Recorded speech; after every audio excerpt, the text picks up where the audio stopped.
जय भवानी मित्रों, नवरात्रि में 9 दिन में सबसे पहले शैलपुत्री की पूजा का विधान है।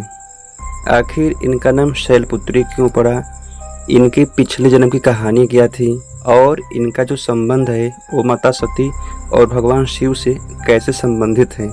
आखिर इनके पिछले जन्म की कहानी क्या थी और इस जन्म में इनका नाम शैलपुत्री क्यों पड़ा, तो आज की इस वीडियो में हम जानेंगे एकदम विस्तार से।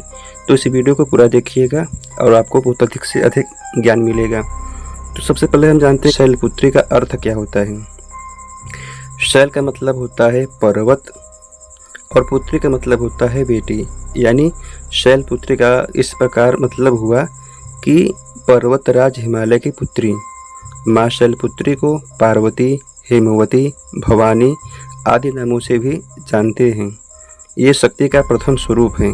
इनकी सवारी नंदी बैल है और हाथों में त्रिशूल और कमल रहता है।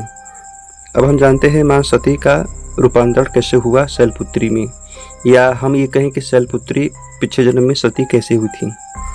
तो कथा की शुरुआत होती है कि माता सती अपने पिता यानी प्रजापति दक्ष के यहाँ पर गई थी। प्रजापति दक्ष हवन कर रहे थे, जिनमें से कि शिव जी को बुलाए ही नहीं, और शिव जी का अपमान करने के लिए दक्ष ने शिव जी को नहीं बुलाया था।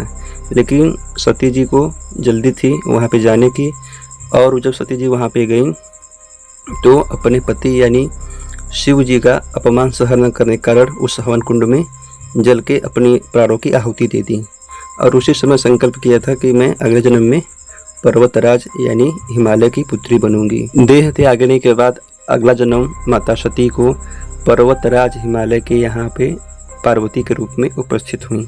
वह बचपन से ही बहुत ही तेजस्विनी थी, बहुत ही योगिनी थी, और उन्होंने छोटे ही काल में ही शिव जी को तपस्या से प्रसन्न कर लिया था और शिव जी से अपना विवाह कर लिया था। लेकिन ये तपस्या इतना आसान नहीं था, इसमें हजारों साल लग गए थे।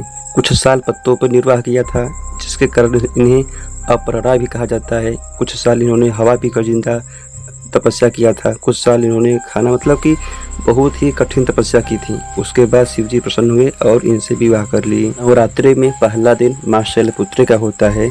माँ शैलपुत्री अपने भक्तों को साहस, धैर्य आदि सब कुछ देती हैं, जिससे कि भक्तों का जीवन संतुलित होता है, और यह भक्ति का पहला चरण होता है। और यह कहानी हमें बताती है कि माँ सती की जो कहानी है वो हमें बताती है कि कभी भी शक्ति क्षीण नहीं होती, एक स्थान से जाती है और एक स्थान पे उपस्थित हो जाती है। माँ कभी भी अपने भक्तों से या अपने बच्चों से कभी भी दूर नहीं होती, वो किसी न किसी रूप में बदलकर आती है और जाती रहती हैं। ये उनकी कला है। नवरात्रि में पहला दिन माँ शैलपुत्री का होता है। माँ शैलपुत्री अपने भक्तों को साहस, धैर्य आदि सब कुछ देती हैं, जिससे कि भक्तों का जीवन संतुलित होता है, और यह भक्ति का पहला चरण होता है।